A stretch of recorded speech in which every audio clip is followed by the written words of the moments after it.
Kalian pasti nggak asing lagi dengan nama Michelin, sebuah perusahaan ban terbesar nomor 2 di dunia. Bisa jadi kendaraan kalian menggunakan ban Michelin. Dan tahu nggak kalau Michelin juga membawa bisnis kuliner ke level yang berbeda? Lah, kok dunia kuliner?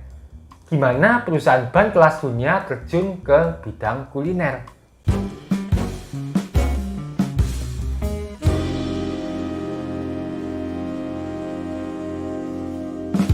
Hai, jumpa lagi dengan Riko di obrolan biji kopi. Sejarah Michelin diawali pada tahun 1889 di Prancis. André dan Edward Michelin bersaudara mendirikan sebuah bengkel ban sepeda. Saat itu penggantian ban adalah hal yang sangat merepotkan, nggak seperti sekarang. Dulu karet ban masih direkatkan menggunakan lem ke roda, sehingga mereka membutuhkan waktu lama sekali untuk membongkar, memperbaiki, dan melem kembali ban ke roda. Kemudian pada tahun 1891, mereka menciptakan dan mematenkan removable pneumatic tire atau ban yang bisa dibongkar secara mudah seperti ban modern. Maju beberapa tahun, tepatnya tahun 1900, mereka mulai bermimpi untuk terjun ke dunia ban mobil. Tapi pada waktu itu mobil adalah transportasi yang benar-benar baru dan gak banyak pemiliknya. Di Prancis sendiri, saat itu populasi mobil nggak sampai 3.000 unit. Namun André dan Edward Michelin tetap yakin kalau driving akan menjadi tren jangka panjang.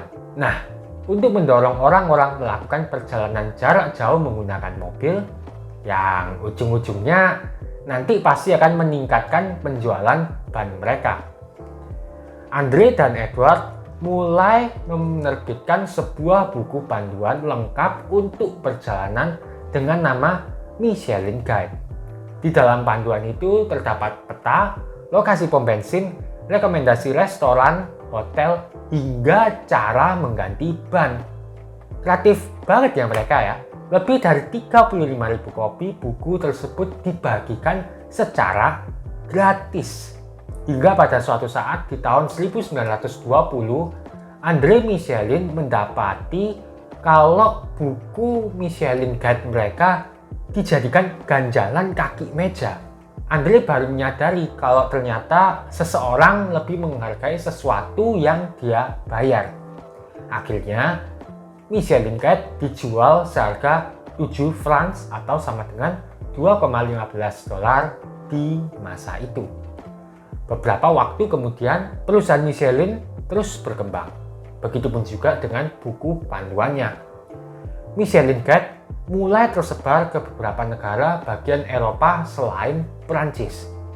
Singkat cerita, ternyata daftar rekomendasi restoran di Michelin Guide menjadi sangat populer.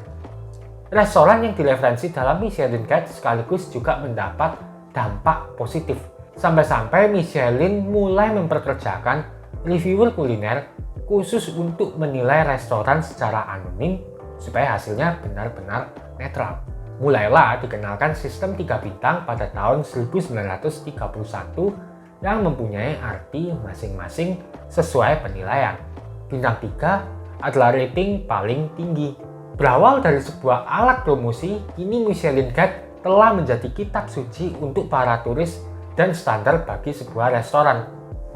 Saat ini, Michelin Guide telah terjual lebih dari 30 juta kopi dan sudah mereview paling tidak 40.000 restoran dari 4 benua.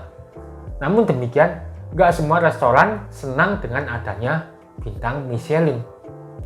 Kamu pasti tahu kalau restoran di Google Maps dinilai dari bintang yang diberikan oleh pelanggan.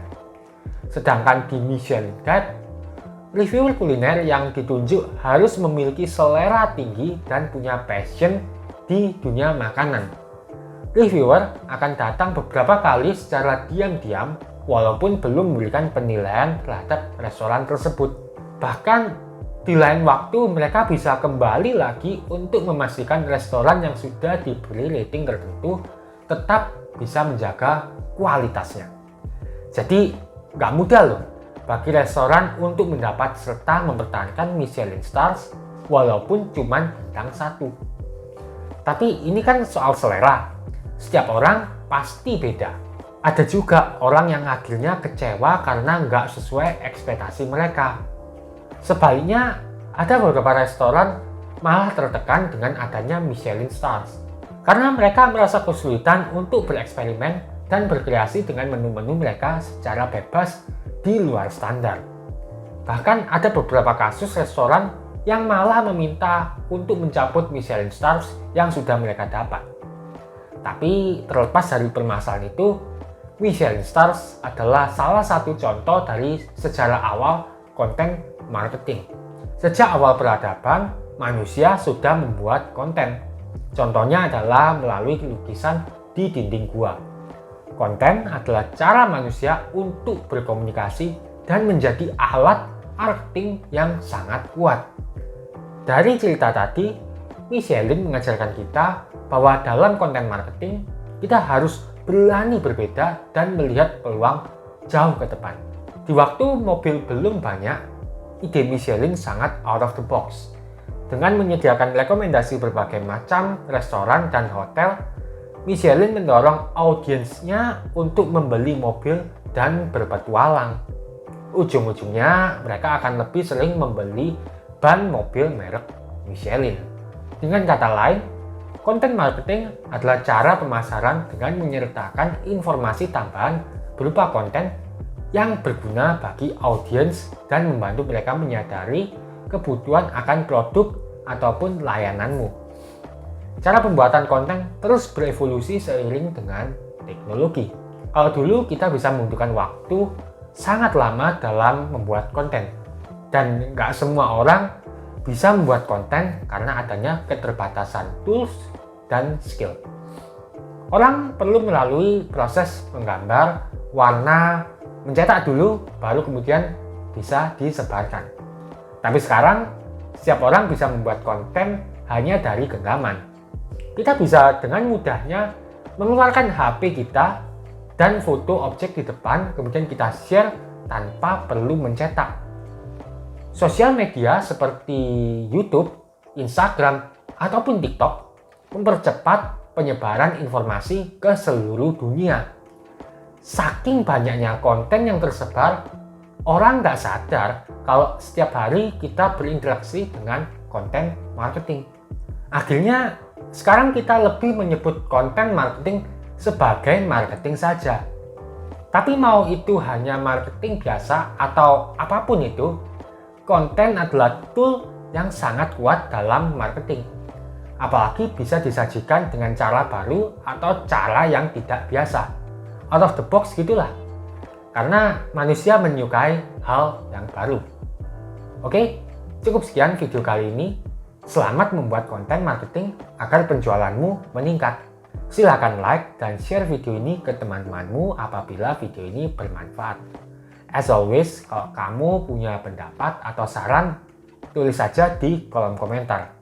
Jangan lupa untuk subscribe dan nyalakan notifikasinya, supaya kamu nggak akan ketinggalan video terbaru dari obrolan biji kopi. I'll see you in the next video.